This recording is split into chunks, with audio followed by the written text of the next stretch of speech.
ঢাকার বাইতুল মোকাররম জাতীয় মসজিদ, যেইখান থেকে একটা বয়ানের মাধ্যমে মানুষ পরিবর্তন হয়ে যাবে, দেশ পরিবর্তন হয়ে যাবে। মানুষ তাকায় থাকে বাইতুল মোকাররমের খতিব কি বলবে, বাইতুল মোকাররম থেকে জুমার বয়ানের খুতবা কি আসবে, মানুষ সেটা নিয়েই চিন্তিত থাকে।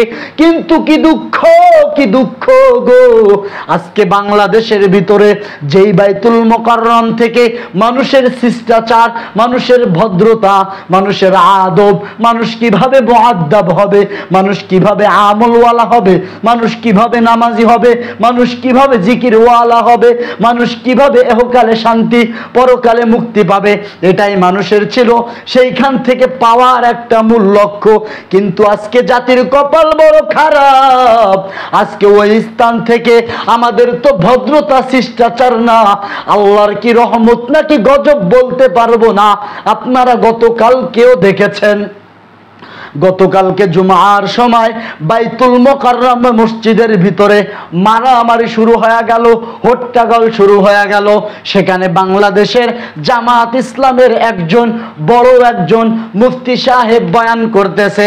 এর আগে নিযুক্ত যে খতিব ছিলেন, খতিব রুহুল আমিন সাহেব, তিনি ওইখানে উপস্থিত হয়ে গেলেন।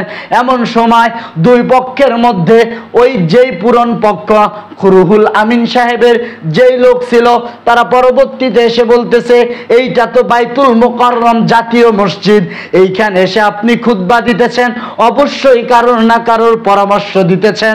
তবে হুজুর, আপনি তো জানেন রুহুল আমিন সাহেব রানিং খতিব বাইতুল মোকাররমের, আপনি এইখানে কি হিসাবে খুতবা দিতেছেন?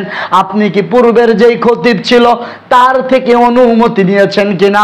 এইভাবে দুই পক্ষের মধ্যে কথা কাটাকাটি শুরু হয়ে গেল, মারামারি শুরু হয়ে গেল। আপনারা Facebook, social media, YouTube, Twitter, বিভিন্ন গণমাধ্যমে আপনারা দেখেছেন।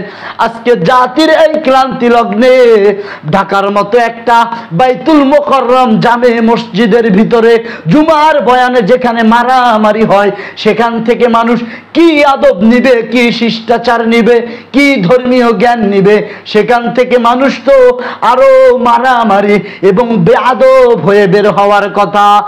1400 বছর আগে মদিনার পয়গম্বর তোমাকে আমাকে জানা দিয়ে গেছেন, আহাব্বুল বিলাদি ইলাল্লাহি মাসাজিদুহা, দুনিয়ার মধ্যে উত্তম জায়গা হলো মসজিদ।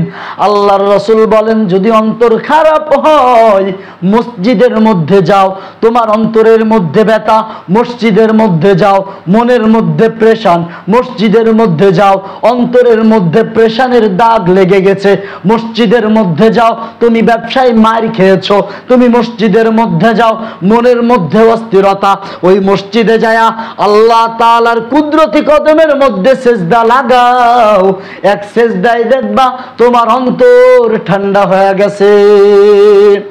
কিন্তু বাংলাদেশের করুণ ঘটনা,